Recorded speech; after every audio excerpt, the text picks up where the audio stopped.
The roots of Operation LAC can be traced back to the early 1940s, when the specter of biological warfare loomed large.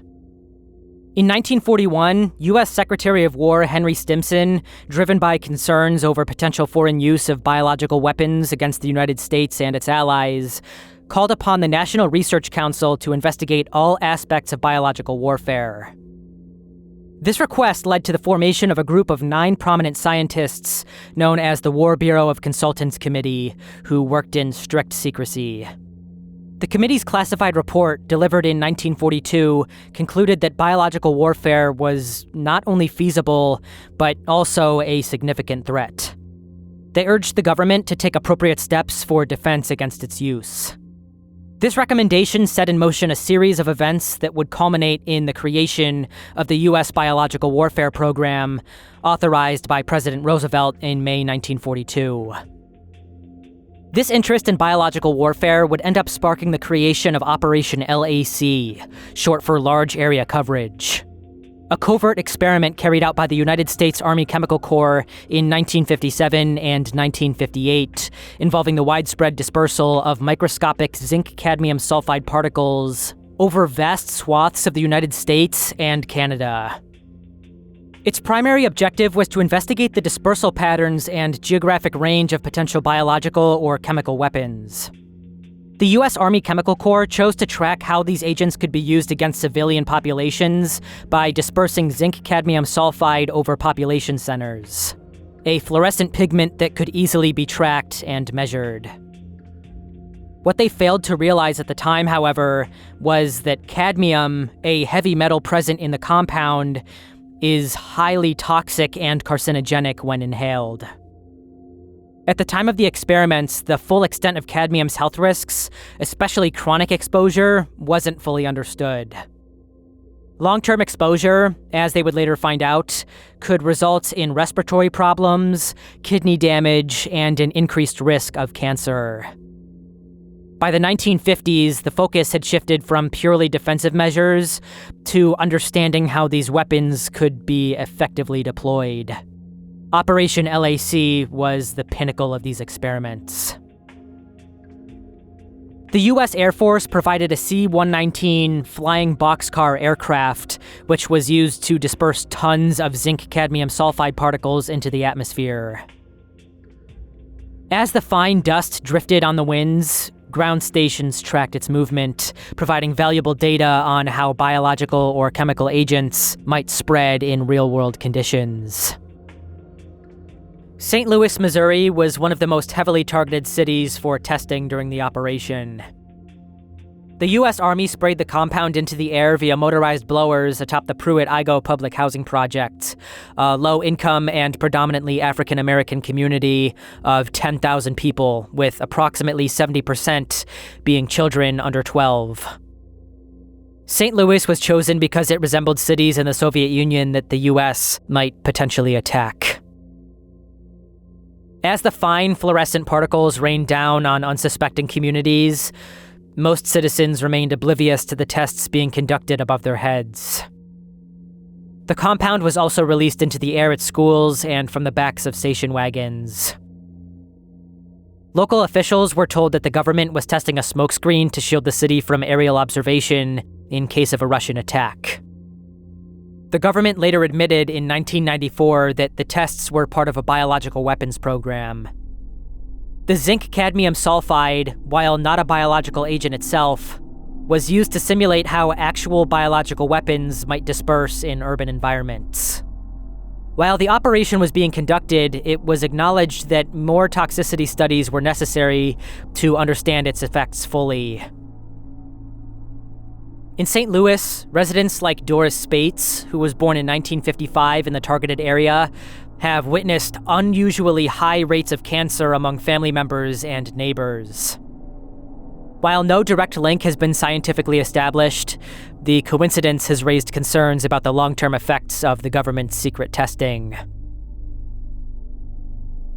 The U.S. government, in its pursuit of military advantage, exposed millions of its own citizens to harmful substances without their knowledge or consent. The tests disproportionately affected low-income and minority communities, raising serious questions about the value of human life placed on different segments of the population. These tests have gradually come to light in recent decades, sparking outrage and demands for accountability. In 2012, both U.S. senators from Missouri wrote to the Army Secretary demanding answers about the nature and potential health effects of the tests. The idea that thousands of Americans were unwittingly exposed to harmful materials for the sake of military research has been described as absolutely shocking by these elected officials.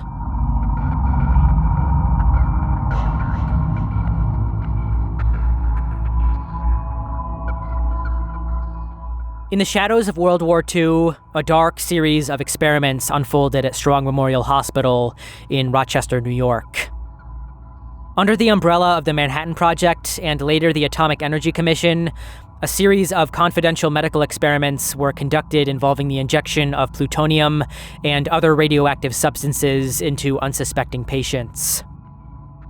In 1943, the Manhattan Project was in full swing, driven by the urgent need to develop atomic weapons to end the Second World War.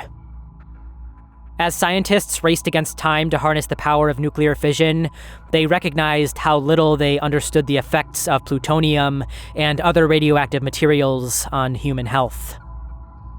To address this, a facility known as the Manhattan Annex was constructed adjacent to Strong Memorial Hospital in Rochester. Now, in order to get the research from the University of Rochester Hospital, they actually constructed an entirely separate building, that building, which they called the Manhattan Annex at the time.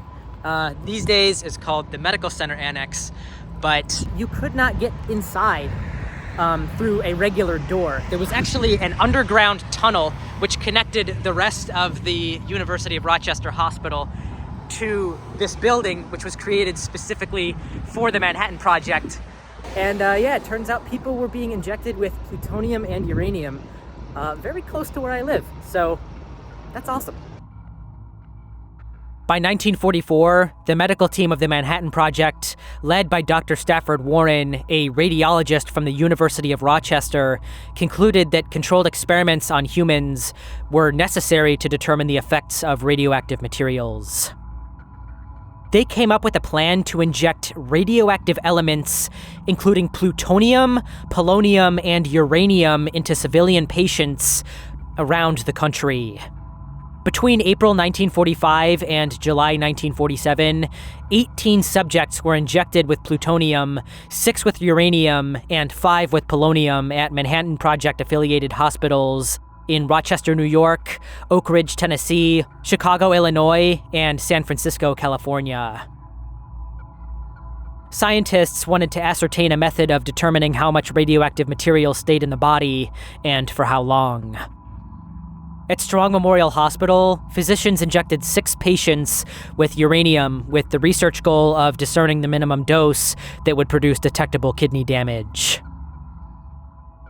Beginning in the year 1945 and running for 2 years, 17 individuals were admitted to Strong Memorial Hospital for unrelated health issues and were subsequently injected with either a plutonium or uranium solution without their knowledge.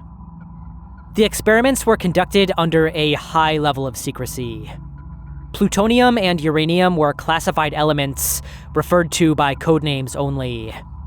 The patients were often referred to by initials such as HP, followed by a number, which stood for human product. The Atomic Energy Commission tracked those involved in the experiments for the rest of their lives without their knowledge.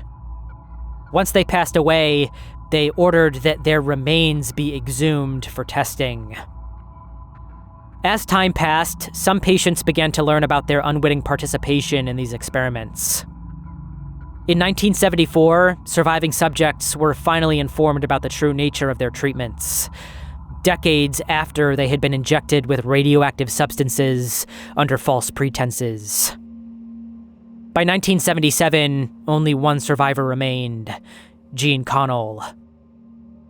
That same year, Connell and the heirs of the other human subjects each received $400,000 from the US government with an official apology for their suffering and exploitation during these experiments. Out of all the participating hospitals, Strong Memorial Hospital seems to have hosted the largest number of these experiments, with 11 patients injected with plutonium, 6 with uranium salts, and 5 given doses of polonium, a lesser-known radioactive element. John Mousseau, one of the patients injected with plutonium at Strong Memorial Hospital in Rochester, received his injection on February 1st, 1946.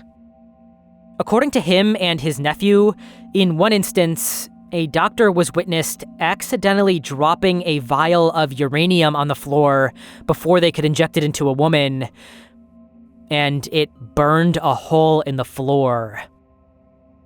Ebb Cade, an African-American man who had sustained injuries in a car accident, was brought to Oak Ridge Hospital with several fractures. Instead of receiving immediate treatment for his broken leg, he was forced to wait 20 full days until his plutonium injection was completed. He was given a high dose of plutonium, obviously without his consent, and was referred to during the study as HP-12, or human product 12. To track how the plutonium moved throughout his body, doctors removed 15 of his teeth for analysis and comparison. He would die of heart failure in Greensboro, North Carolina, several years later in 1953. Another tragic story is that of Simeon Shaw, a 4-year-old boy diagnosed with osteogenic sarcoma. His family, living in Australia, sought treatment in the United States after being told that conventional therapies would not be effective and that he could be treated at the University of California, San Francisco. Instead of providing compassionate care to the boy whose family had flown to a different country for the slim chance of being able to save their boy, doctors injected him multiple times with plutonium and removed bone tissue under the guise of treatment. These actions were attempted to be justified by some researchers who deemed such patients expendable since they were already facing dire health challenges. He was discharged from the hospital within a month before the Shaws returned to Australia, and no follow-ups were ever conducted. He would only survive for another 8 months before succumbing to his illness. The secrecy surrounding these experiments have led to incomplete or obscured medical records, meaning many of the results, potentially the worst of them all, may never see the light of day.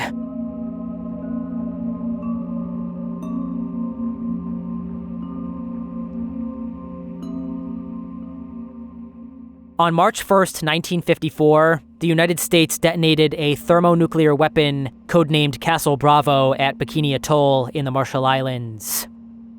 This test, part of Operation Castle, was meant to be a significant step forward in the development of hydrogen bombs. As the countdown reached 0, a blinding flash illuminated the Pacific sky.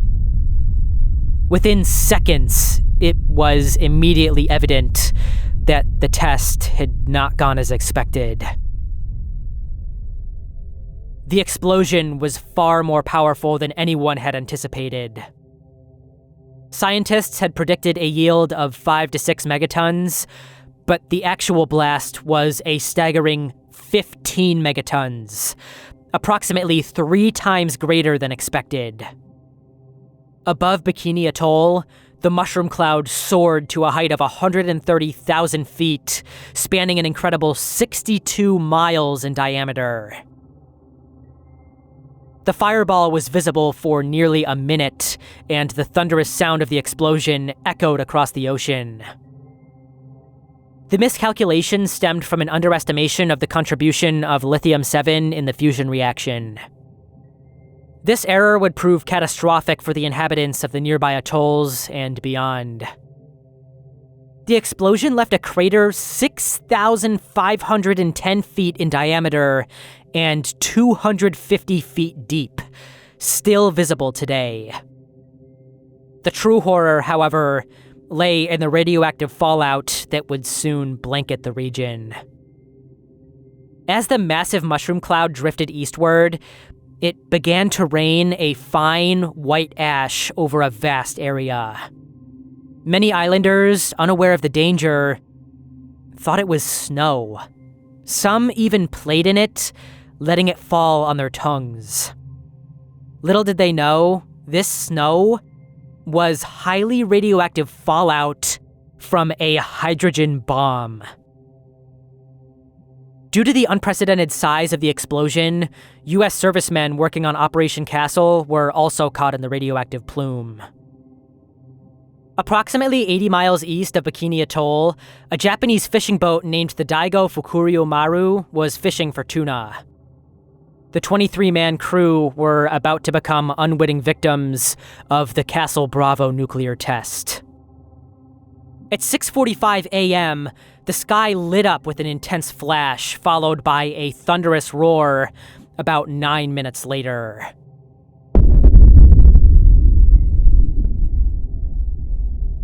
For the next several hours, a fine white ash rained down on the boat and crew.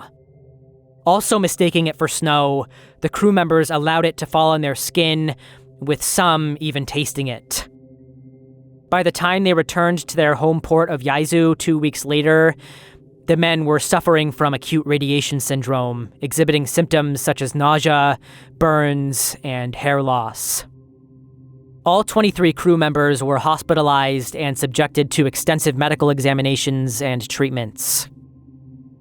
Tragically, Aikichi Kuboyama, the boat's chief radio man, died 6 months later, becoming the first officially recognized fatality of the hydrogen bomb. In the minutes and hours following the explosion, the U.S. military began evacuating some of the affected islands, albeit with a slow and inadequate response. Some islanders weren't evacuated until 2.5 days after the blast, by which time they had already been exposed to near-lethal doses of radiation. However, this entry isn't just about the explosion. Just 5 days after the Castle Bravo detonation, on March 6, 1954, the United States government initiated a secret medical program known as Project 4.1. Officially titled Study of Response of Human Beings Exposed to Significant Beta and Gamma Radiation Due to Fallout from High-Yield Weapons, this project would become one of the most controversial and ethically questionable studies in the history of nuclear testing. The stated purpose of Project 4.1 was to evaluate the severity of radiation injury to the exposed individuals, provide necessary medical care, and conduct a scientific study of radiation injuries to human beings. However, the dual nature of this project, combining medical treatment with scientific research, makes it appear that the Marshallese people were being used as unwitting guinea pigs in a radiation experiment. The study involved various U.S. organizations, including the Naval Medical Research Institute, the Naval Radiological Defense Laboratory, and the Los Alamos National Lab. 3 U.S. Navy ships were deployed to support the project. The primary study of the Marshallese was initially set to last about 75 days after exposure, but follow-up studies were later planned for 6 and 12 months post-exposure. As the project unfolded, it became clear that the ethical considerations were severely lacking. The Marshallese subjects were not informed about the nature of the study or asked for their consent. Many were subjected to invasive and painful medical procedures without understanding why. Women were forced to undress in front of male relatives and be inspected by American scientists, a gross violation of their personal dignity.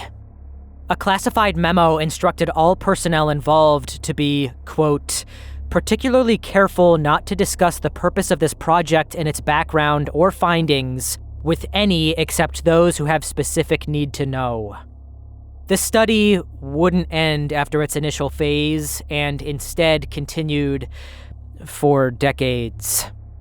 Annual follow-up checks were conducted on the Marshallese subjects. The project's findings were published in professional medical journals, presenting the Marshallese as subjects of scientific inquiry rather than as victims of a catastrophic event. The long-term effects of the radiation exposure and the subsequent medical experimentation were devastating. Cancer rates among the Marshallese population increased significantly. There were alarmingly high rates of infertility, stillbirths, miscarriages, and congenital birth defects. The radiation made entire atolls uninhabitable, forcing people from their ancestral lands and disrupting their traditional way of life. The radiation contaminated the food supply, making many plants and crops inedible. Stillbirths among exposed women on nearby Rongelap Atoll doubled for the first 5 years after the accident. As information about Project 4.1 began to surface in later years, it sparked outrage and calls for justice. The project was seen as a clear violation of the Nuremberg Code, established in 1947, which set ethical standards for human experimentation. The United States, as the administering authority of the Marshall Islands Trust Territory, had an obligation to protect the welfare of the Marshallese people. Instead, it had exposed them to deadly radiation and then used them as subjects in a secret medical study. The legacy of Project 4.1 continues to haunt U.S. Marshall Islands relations to this day. Many of the Marshallese view the project as a symbol of the U.S.'s disregard for their lives and well-being. The lack of full disclosure, proper compensation, and an official apology have left these wounds open for many years.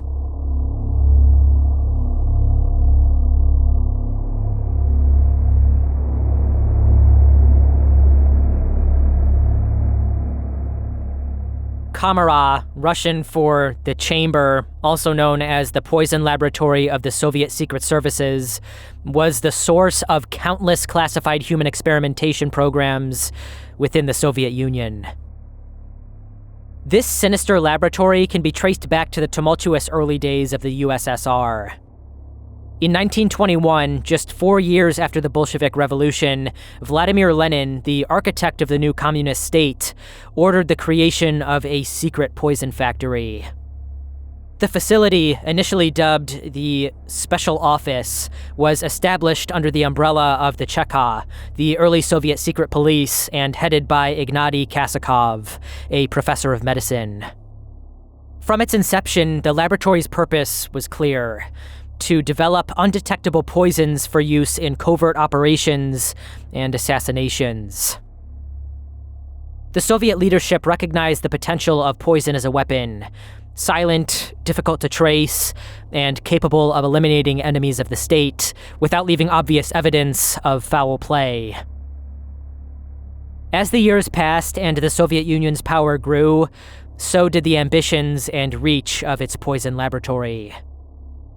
By 1926, the facility had caught the attention of Genrikh Yagoda, a deputy of the OGPU, the successor to the Cheka and predecessor to the KGB. Yagoda took the laboratory under his direct supervision, marking the beginning of a new era for the poison factory, as it became more deeply integrated into the Soviet state's apparatus of control and repression. Although it is difficult to accurately determine these early activities of the laboratory due to the strict secrecy surrounding it, their research seems to have initially begun without any horrific experimentation on humans. As you might have guessed, however, this period was short-lived. A new period in the laboratory's history began on February 20th, 1939, when it was renamed Laboratory 1 and placed under the leadership of Grigory Maryanovsky, a Soviet biochemist working under the NKVD, yet another predecessor of the now infamous KGB. This era coincided with the height of Stalin's Great Purge, when Soviet politicians who either opposed or criticized Stalin were removed from office and imprisoned or executed by the NKVD. The laboratory's activities took on this new level of brutality and inhumanity when Marianovsky and his team of scientists began conducting horrific experiments on prisoners from the Gulag system, testing a wide array of deadly substances, including mustard gas, ricin, digitoxin, and curare. The goal of these experiments was to create the perfect assassination tool, a poison that was tasteless, odorless, and undetectable in postmortem examinations. Victims were brought to the laboratory under the guise of receiving medical treatment, only to be subjected to these lethal tests. Witnesses described how prisoners brought in for experiments were subjected to various deadly toxins. In many cases, the victims experienced rapid weakening, extreme fatigue, and sudden, intense pain. As the toxins took effect, many would begin to sweat profusely, tremble, and experience labored breathing. Some of the more commonly tested poisons, such as curare and ricin, induced paralysis, preventing the victims from moving or speaking as they gradually lost control of their own bodies. Victims would often remain conscious as the poisons attacked their nervous system or vital organs, eventually leading to cardiac arrest or respiratory failure. Death usually occurred within minutes to hours, depending on the substance being tested, and it was often described as silent and calm as the victims became too weak to resist or even cry out. Isaiah Oggins, an American spy for the Soviet Union, met a tragic fate in 1947 after becoming subjected to experimentation within the chamber. Once a loyal operative, Oggins had become a target due to the Soviet regime's paranoia about potential defections and the knowledge he possessed. In May of 1947, Oggins was taken from his home without warning, a common occurrence for those who disappeared under Stalin's orders. His family would never see him again, and it would take years for them to learn of his grim fate. He was taken to Laboratory 1, where he was told by government doctors that he was sick and offered an unmarked pill. Understanding the perilous situation he was in, Oggins consumed the pill, believing it might spare him from a more violent end. The pill contained curare, a powerful neurotoxin. After ingestion, Oggins experienced rapid paralysis while remaining fully conscious. This horrifying method of execution exemplified the cruel experiments conducted at the laboratory, where human subjects were treated as mere test cases for poisons intended for covert operations. After Stalin's death in 1953, the winds of change swept through the Soviet Union, and the poison laboratory was not immune. On March 14, 1953, it was renamed Laboratory 12 and placed under new leadership. The fall of Stalin also brought consequences for those who had overseen the laboratory's grim work. Several high-ranking leaders who oversaw the poison factory's operations were executed, while Pavel Sudoplatov, who had been the immediate supervisor of the laboratory, received a long prison term. However, surprising to some, and not surprising to others, the end of Stalin's reign did not mark the end of the poison laboratory. According to some sources, in 1978, it expanded into the Central Investigation Institute for Special Technology within the first chief directorate of the KGB. This expansion suggests that, far from being abandoned, the laboratory's expertise was being further developed and integrated into the Soviet Union's intelligence apparatus. The collapse of the Soviet Union in 1991 might have been expected to bring a true conclusion to the poison laboratory's activities. However, reports suggest that the new independent Russian government reactivated similar facilities in the late 1990s. Several laboratories of the SVR, Russia's Foreign Intelligence Service, were reportedly tasked with creating biological and toxic weapons for covert operations in the West. The legacy of the Soviet poison laboratory can be seen in a series of high-profile poisonings that have occurred in the decades since the fall of the USSR. In 1978, Gregory Markov, a vocal critic of the communist regime in Bulgaria, was assassinated in London using a tiny pellet fired from an umbrella gun and poisoned with ricin, a method believed to have been developed in the Soviet laboratory. In 2004, Ukrainian presidential candidate Viktor Yushchenko fell mysteriously ill after dining with the head of Ukraine's security service. Doctors later determined that he had been poisoned with dioxin, a substance that experts said would have required sophisticated knowledge to weaponize. It is said that he was poisoned for his anti-Russian positions. The 2006 poisoning of Alexander Litvinenko, a former KGB and FSB agent who had become a vocal critic of Vladimir Putin's government, brought the issue of Russian poisonings to the forefront of international attention. Litvinenko died after ingesting tea laced with radioactive polonium-210, a substance that would have required access to sophisticated nuclear facilities to produce. The pattern has continued into recent years. In 2018, former Russian spy Sergei Skripal and his daughter Yulia were poisoned in Salisbury, England, with a Novichok nerve agent, a class of chemical weapons developed by the Soviet Union. This incident demonstrated that, horrifyingly, the expertise developed in the old Soviet poison laboratories was still being put to use. Most recently, the 2020 poisoning of Russian opposition leader Alexei Navalny with what German doctors also identified as a Novichok agent has once again raised questions about the continuation of Soviet-era poison programs. Navalny fell ill on a flight from Siberia to Moscow in circumstances reminiscent of earlier suspected poisonings.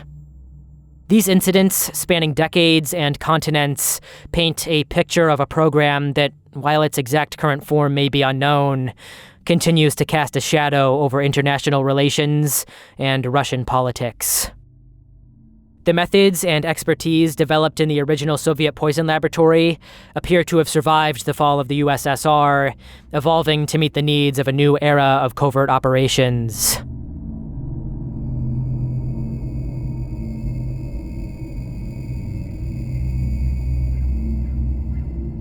In the 1960s and 70s at the University of Wisconsin-Madison, psychologist Harry Harlow sought to delve into the dark recesses of depression. Not solely in humans, but also in rhesus macaque monkeys. The experiment was designed to create an animal model of depression, a concept that would later raise significant ethical concerns. Harlow's vertical chamber, ominously dubbed the Pit of Despair, was a stainless steel structure with sloped slides that led to a rounded bottom. Monkeys between the ages of 3 months to 3 years were placed inside this device and isolated from any social contact for weeks at a time, deprived not only of companionship, but also of physical comfort. The aim was to simulate the emotional desolation that accompanies severe human depression. Harlow believed that by observing these animals, he could gain insights into the nature of despair and potentially identify avenues for treatment. As you probably could have predicted, within days of confinement, the monkeys exhibited alarming behavioral changes. Initially, they would attempt to escape, clawing at the slick walls in a desperate bid for freedom, but soon they would huddle into corners, drowning in the hopelessness of their situation, including clutching themselves and rocking, indicating severe emotional distress. Harlow noted that these creatures, once lively and curious, became mere shadows of their former selves, displaying signs of profound emotional trauma. Their isolation led not only to psychological distress, but also to irreversible changes in behavior and social interaction. Harlow's methods, beyond a shadow of a doubt, were harsh, nightmarishly cruel, and unethical. When experiments are done on sentient beings as similar to ourselves as other primates, it becomes very easy to imagine the horrors that these animals went through. Harlow's work is widely considered to have been both sadistic and completely unnecessary, as it is assumed that the results acquired could have been obtained through far less extreme means. Harlow's experiments occurred during a time when psychological theories often emphasized emotional detachment as a parenting ideal. The emotional neglect faced by the monkeys mirrored issues observed in children raised in orphanages or hospitals, often suffering from similar symptoms when deprived of necessary nurturing relationships. Harry Harlow also hosted a separate isolation experiment with two distinct sections. The first involved partial isolation of monkeys, which him and his students kept in bare wire cages, allowing sensory contact with others, but no physical interaction.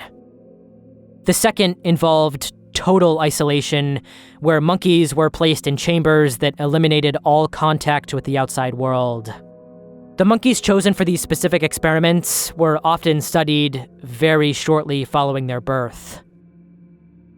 The monkeys in the partial isolation group showed various abnormalities, including blank staring, repetitive circling, and even self-mutilation.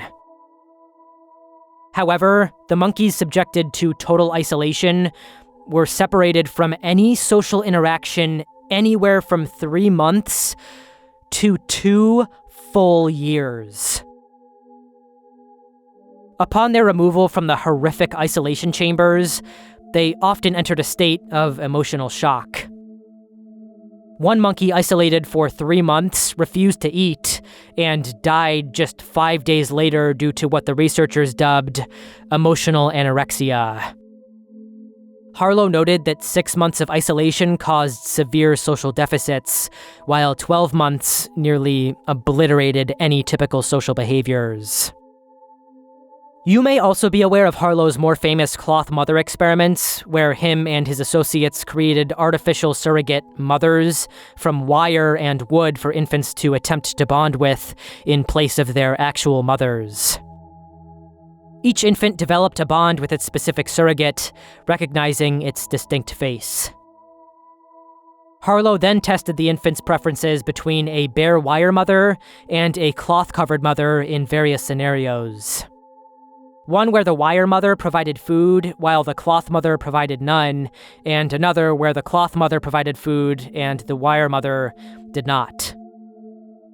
The results showed that the monkeys consistently preferred the cloth mother, seeking comfort from it regardless of food availability, only approaching the wire mother for nourishment when necessary. Harlow's pit of despair and other borderline macabre experiments force us to consider how far we are willing to go in pursuit of knowledge, and at what cost.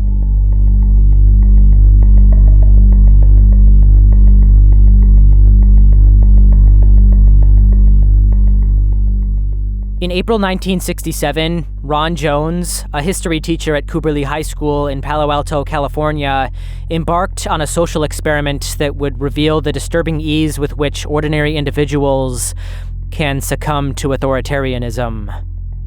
The experiment, known as the Third Wave, was initially intended to illustrate the mechanisms of fascism and the complicity of the German populace during the Holocaust.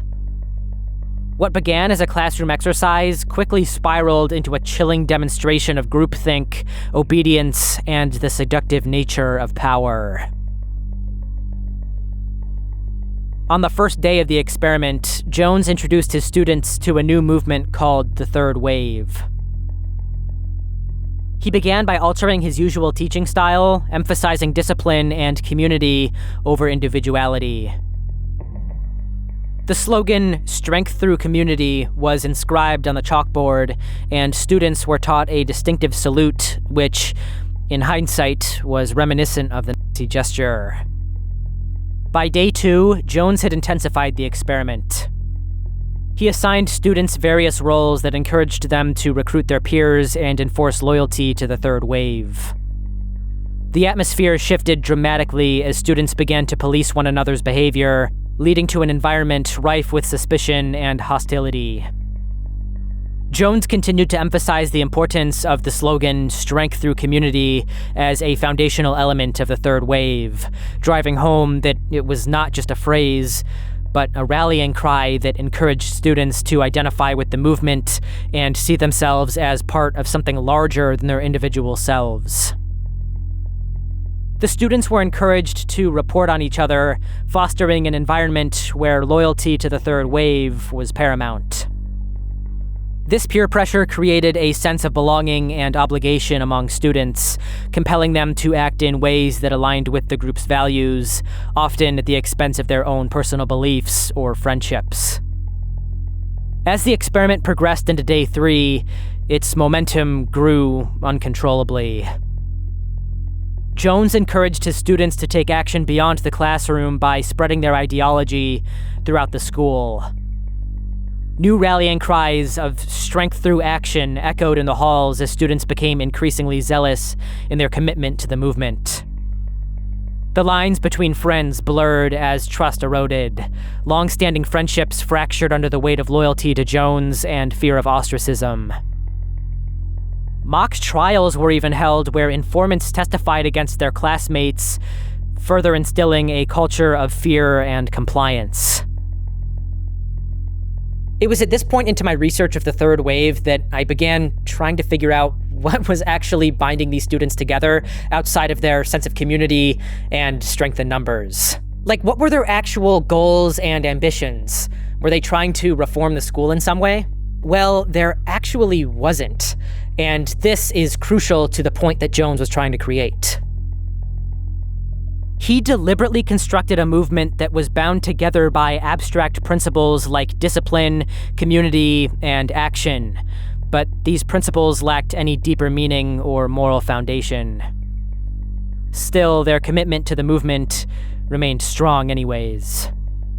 The students were essentially loyal to the group for the sake of loyalty, acceptance, and community, rather than for any clear ideology or moral cause. Even without a unifying yearn for positive change, the students still rallied behind Jones, creating a powerful following. By day 4, Jones realized that he had lost control over what he had initiated. The power he wielded was intoxicating. He reveled in the adoration of his students who saluted him in the hallways. He added strength through pride to his list of slogans and informed his followers that they were part of a nationwide movement poised to challenge traditional democratic values. This revelation only fueled their passion as they prepared for a rally where they would witness the announcement of a new leader for their movement, a supposed presidential candidate who would be revealed through television. On the 5th and final day of the experiment, excitement filled the air as around 200 students gathered for what they believed would be a groundbreaking moment in their young lives. Photographers, friends of Jones posing as reporters, filled the auditorium as anticipation mounted. Jones led them in chants that grew louder and more powerful. Strength through discipline, strength through community, strength through action. But when he turned on the television screen, it displayed nothing but static, leaving a void where their anticipation had focused. In that moment of silence, Jones revealed that they had been part of an experiment designed to mirror fascism and its ability to manipulate human behavior. The experiment demonstrated how easily individuals can be swayed by charismatic leadership and how quickly they can abandon their logic and moral compass in favor of feeling a sense of community and belonging. The students' willingness to conform and report on one another highlighted not only their susceptibility to authority, but also the darker aspects of human psychology. Our innate desire for acceptance can lead us down destructive paths. Our own potential for complicity in systems that undermine freedoms and individuality are not restricted to the history books, as we might like to think. Even with the knowledge of past authoritative regimes, we are not immune to the temptations that they wave before us. We must always investigate our leaders, even and especially those who we have put our own personal faith into, to ensure that they truly have our own interest at heart. Don't allow yourself to be carried away by any one idea of the truth. Always question your leaders and the facts they serve to you so inconspicuously.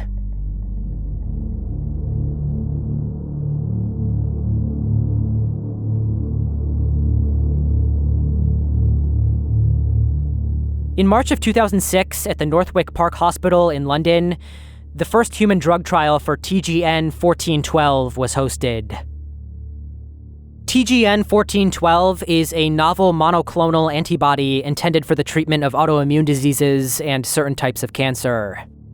Healthy volunteers were recruited, enticed by the prospect of financial compensation and the chance to contribute to science. Among them were 6 healthy young men who would soon find themselves at the center of a harrowing medical emergency. Before the human trials, TGN-1412 underwent a period of preclinical testing. These tests included various studies on animals, particularly species of monkeys, due to their similar biology to humans. The drug was administered to these animals at doses significantly higher than those later given to human volunteers. Even still, no adverse effects were reported, and 0 observable toxicity was found. The results from these animal studies were encouraging and led to regulatory approvals for the first in-human trials. On March 13th, 2006, the trial commenced with 8 participants. The volunteers were divided into 2 groups. 6 would receive TGN-1412, while 2 would receive a placebo. Each participant was carefully monitored as they prepared for the infusion. The atmosphere was charged with anticipation. Everyone was hopeful that this drug could be a breakthrough in treatment for those suffering from autoimmune disorders and different kinds of cancers, such as B-cell lymphoma. As the clock struck 8 a.m., the first doses were administered. The infusion itself was a quick and routine practice, lasting only a few minutes. What followed was anything but routine. Within just 90 minutes of receiving injections of TGN-1412, all 6 volunteers who were given the drug began to experience alarming symptoms. Initially, they reported feeling cold and unwell with headaches and chills, which soon escalated into vomiting and severe pain. Each of their conditions deteriorated rapidly from there, with medical staff scrambling to understand what was happening.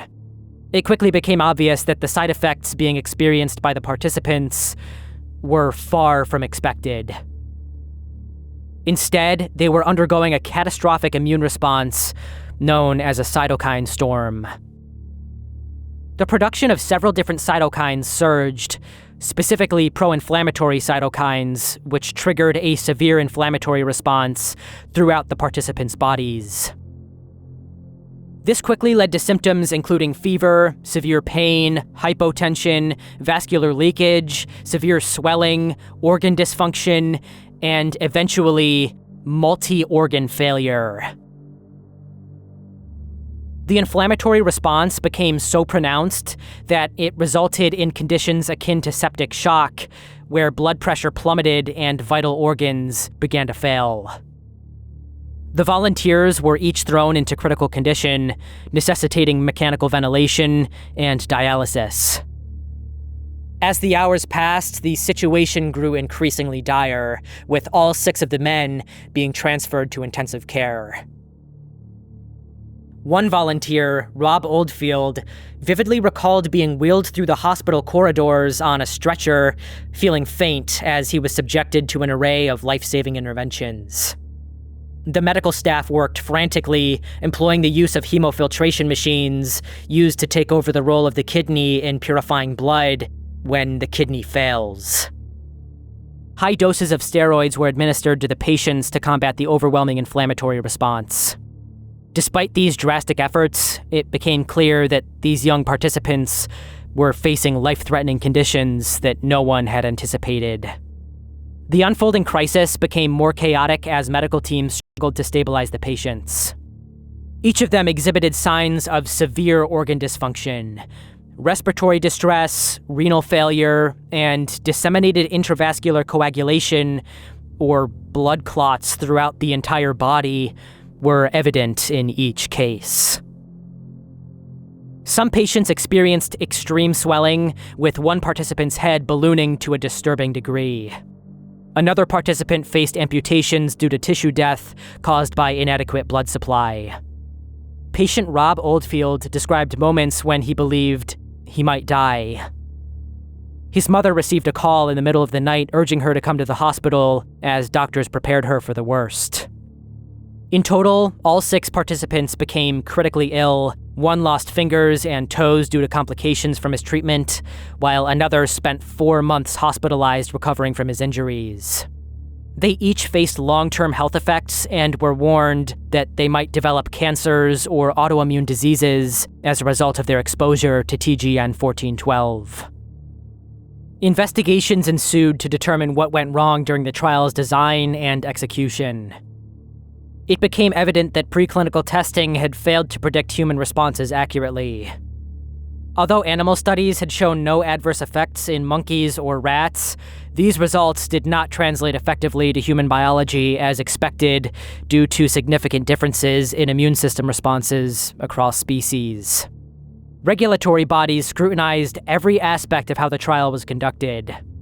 The UK Medicines and Healthcare Products Regulatory Agency, or MHRA, faced criticism for approving a study that had not adequately assessed potential risks. In response to this incident, significant changes were implemented within clinical trial regulations in the UK and beyond. New guidelines emphasized more rigorous preclinical testing designed to better predict human reactions and mandated that trials involving high-risk biological agents should proceed with extreme caution, testing one participant at a time instead of several simultaneously. Years later, those involved in this tragic event reflected on their experiences with mixed emotions. Relief at having survived, but also anger at how they had been put in harm's way under the guise of scientific progress.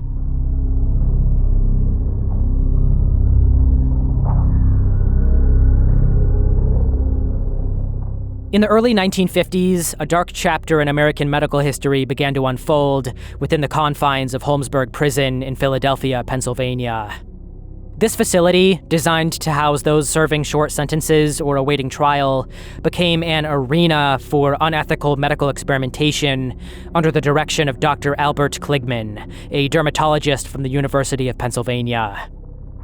Kligman first entered Holmesburg with a vision of utilizing the prison as a laboratory for dermatological research, famously stating that the inmate population represented, quote, acres of skin ripe for study. This initial fascination quickly spiraled into a series of experiments that would raise profound ethical questions and leave lasting scars on many of its participants. The experiments began with relatively benign dermatological studies, focusing on products like skin creams and perfumes. Inmates were often compensated with small amounts of money, which was an enticing offer given their often limited financial resources. Many prisoners viewed these experiments as a means to earn cash for basic necessities like soap, toothpaste, and writing materials. This financial allure led them to volunteer for increasingly invasive procedures, often without fully understanding the risks involved. This lack of informed consent quickly became a slippery slope and a glaring issue.